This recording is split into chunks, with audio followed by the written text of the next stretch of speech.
সাধারণ সম্পাদক সুলতানা খন্দকার, উত্তরের সভাপতি রুমা আক্তার, সাধারণ সম্পাদক শাহিনুর নার্গিস, আমাদের দক্ষিণের সভাপতি আছে সালেহা,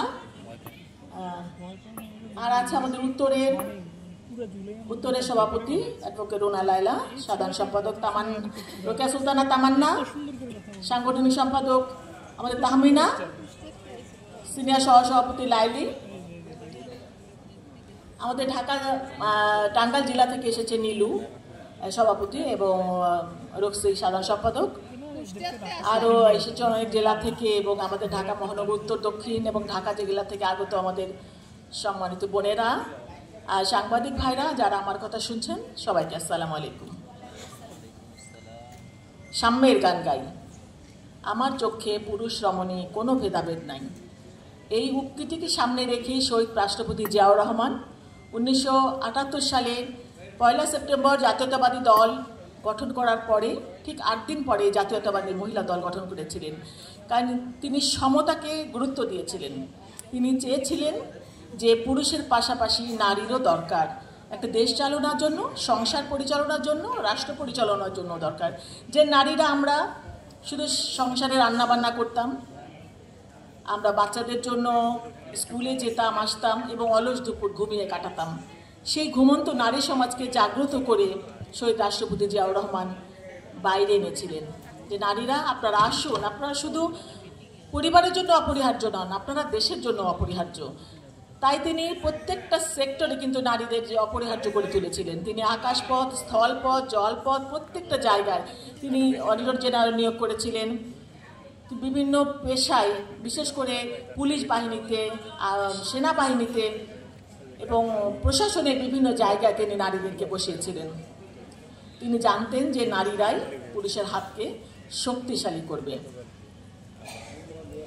সেই শহীদ রাষ্ট্রপতি জিয়াউর রহমান বাংলাদেশের প্রথম রাষ্ট্রপতি, বহুদলীয় গণতন্ত্রের প্রবক্তা, স্বাধীনতার মহান ঘোষক, বীর মুক্তিযোদ্ধা, যিনি সৃষ্টি করেছিলেন এই জাতীয়তাবাদী মহিলা দলকে। শ্রদ্ধার সাথে তাকে স্মরণ করছি। বাংলাদেশ জাতীয়তাবাদী দলের সাবেক তিনবারের প্রধানমন্ত্রী, প্রথম নারী প্রধানমন্ত্রী, আপসহীন নেত্রী, যিনি এই যে আমাদের প্রতিষ্ঠা 47 বছরের কোনো দিনও কোনো কিছুতে তিনি আপোষ করেন নাই কোনো অন্যায়ের বিরুদ্ধে। তার আপোষহীন যে নীতি, এই স্বৈরাচারের বিরুদ্ধে আন্দোলনে যে তিনি আপোষহীন ভূমিকা রেখেছিলেন, সেই নীতি কিন্তু বহির্বিশ্বে অনেকেই অনুসরণ এবং অনুকরণ করে। সেই নেত্রী যার হাত ধরে আমাদের জাতীয়তাবাদী মহিলা দলে আমরা এসেছি, আমাদের দেশ নেত্রী বেগম খালেদা জিয়াকে শ্রদ্ধার সাথে স্মরণ করছি। জাতীয়তাবাদী দলের ভারপ্রাপ্ত চেয়ারম্যান, যিনি নারীদেরকে বলেন আপনারা শুধু নারী নন, আপনারা ঘরের আলো, আপনারা সমাজের আলো, আপনারা দেশের আলো।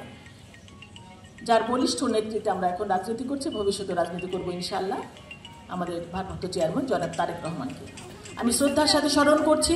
বাংলাদেশের প্রথম জাতীয়তাবাদী মহিলা দলের প্রতিষ্ঠাকালীন সভাপতি ডক্টর আমেনা রহমানকে, প্রতিষ্ঠাকালীন সাধারণ সম্পাদক বেগম সারোয়ারি রহমানকে, এরপরে আছেন আমাদের খুরশিদ জাহান হক চকলেট আপা, আমাদের রাবেয়া সিরাজ আপা, এবং এই বিগত 47 বছরে যে সমস্ত নারী নেতৃত্ব দিয়েছেন আমাদের জাতীয়তাবাদী মহিলা দলে, স্ব জায়গা থেকে এই নারী নেতৃত্বকে আলোকিত করেছেন, তাদের সকলকে আজকে শ্রদ্ধার সাথে স্মরণ করছি।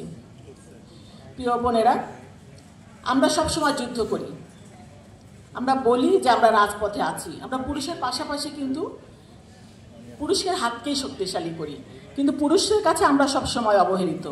কিন্তু আমাদের শহীদ রাষ্ট্রপতি জিয়াউর রহমান নারীদেরকে কিন্তু এনেছিলেন এই বিভিন্ন জায়গায় ছড়িয়ে দিতে।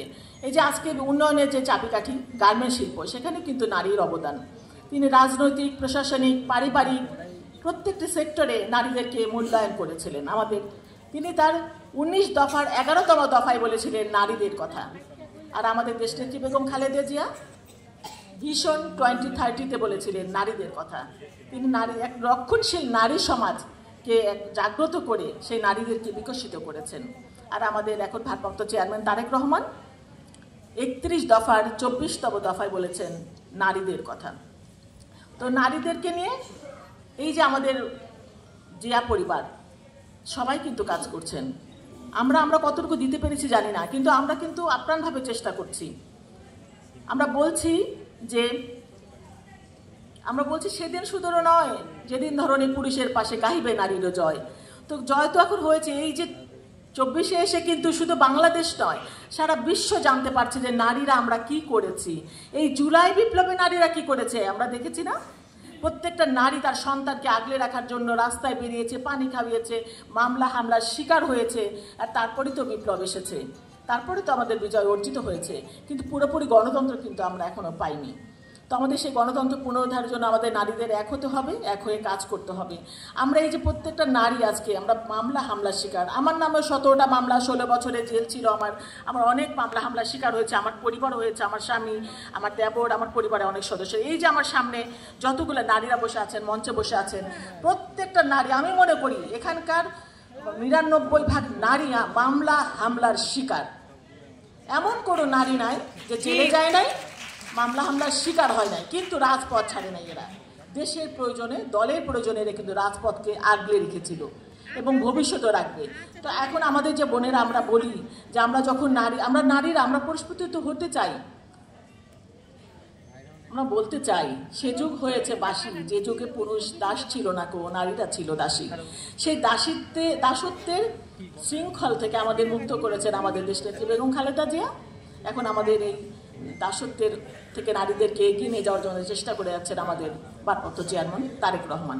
তো আমরা যে নারীরা আমরা যে যুদ্ধ করছি, আমরা কিন্তু এখন পুরুষদের যখন একটা প্রোগ্রাম হয়, সভা সমাবেশ হয়, যেমন আমরা অনেক বোনেরা বললো আমরা বসার জায়গা পাই না, আমাদের 2-1টা বোন বক্তব্য দেওয়ার সুযোগ পায় না।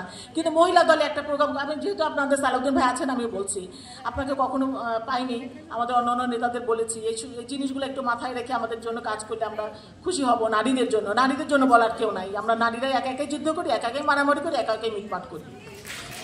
ঠিক এটা। তো আমরা যখন একটা প্রোগ্রামে যাই, আপনারা আমাদের বসার জায়গা দেন না, বক্তব্য দেওয়ারও সুযোগ দেন না, কিন্তু আপনাদের কোনো বিপদে আমরা কিন্তু আপনাদের আগলে রাখি, আমরা আঁচলটা বেরিয়ে দিই, আমরা আপনাদেরই আগলে রাখি, কিন্তু আপনারা আমাদের সামনে এসে ঢাল হয়ে দাঁড়ান না। কিন্তু এখন আমরা বলবো যে আমরা তো আপনাদের কাছে কিছু আশা করি না কখনো, আমরা দেশের জন্য আশা করি যে দেশের মঙ্গল কিসে হবে।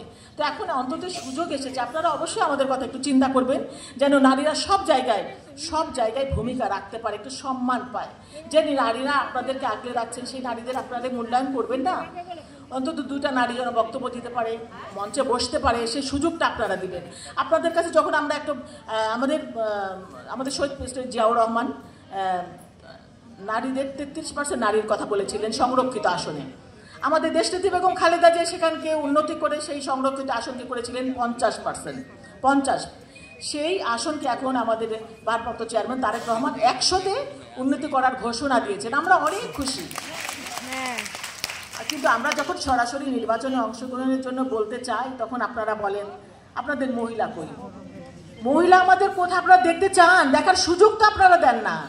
আমরা এই যে 67টা জেলা, 10টা মহানগর আমরা সম্মেলন করেছি, আমরা দেখেছি আমাদের কত যোগ্য নারী নেতৃত্ব আছে প্রত্যেকটা জেলায় এবং মহানগরে, কিন্তু সেই দেখার সুযোগ আপনাদের হয় না। এই যে আজকে মঞ্চে বসে আছেন, অন্তত 12 জন আমরা বসে আছি, 12 জনই আমি মনে করি আমরা যোগ্য, কিন্তু আপনারা যোগ্যতার মাপকাঠি আপনারা দেখতে চান না। আপনারা বলেন দিলে কি আপনারা পাশ করবেন? আমরা পাশ না করি, আপনারা দিলে কি আপনারাই পাশ করবেন? পাশ তো সবাই করবে না, আপনাদের তো রিস্ক দিতে হবে। ব্যবসা যখন আমরা করতে যাই, আমরা প্রথমে কি লাভ করি? 100 টাকার ব্যবসা করতে গেলাম, প্রথমে কি আমি 1000 টাকা পেয়ে যাবো? কিছুই পাবো না, হয়তো 10 টাকাও পেলাম না, আমার লস হলো। এই লস হতেই তো একটা সময় আমি কি দাঁড়িয়ে যাব, আমার ব্যবসা হবে। তো সেই জন্য আপনাকে তো রিস্ক নিতে হবে, রাজনীতিতেও আপনাকে রিস্ক নিতে হবে। তো আমি বলবো আপনারা এই কথাটা মাথায় রাখবেন, ইনশাল্লাহ আমাদের বোনেদের জন্য কাজ করবেন। আমি আজকে হয়তো আছি মহিলা দল সভাপতি, কালকে থাকবো না, কিন্তু যে বোনেরা সবসময় রাজপথে থাকবে, আজকে তৃণমূল থেকে উঠে আসছে, আপনি বললেন এখানে সবাই আছে 50 বছরের মধ্যে, হ্যাঁ, কারণ এরা 47 বছর ধরে রাজনীতি করছে। এখন যারা আসবে তারা হয়তো কম বয়সে আসবে, তাদেরকেও আমরা তৈরি করব, যারা আমরা আগে ছিলাম তাদেরকে আমরা গাইড দেবো, আপনাদের জন্যই তৈরি করবো, দেশের জন্য তৈরি করবো, কিন্তু সেই সুযোগটা আপনারা করে দেবেন, এটা আশা করবো। যাতে তোমাদের মহিলা দলের পক্ষ থেকে আজকে প্রতিষ্ঠা বার্ষিকীতে এটাই আপনার কাছে অনুরোধ। সবাই ভালো থাকবেন, আবার দেখা হবে ইনশাআল্লাহ। আসসালামু আলাইকুম।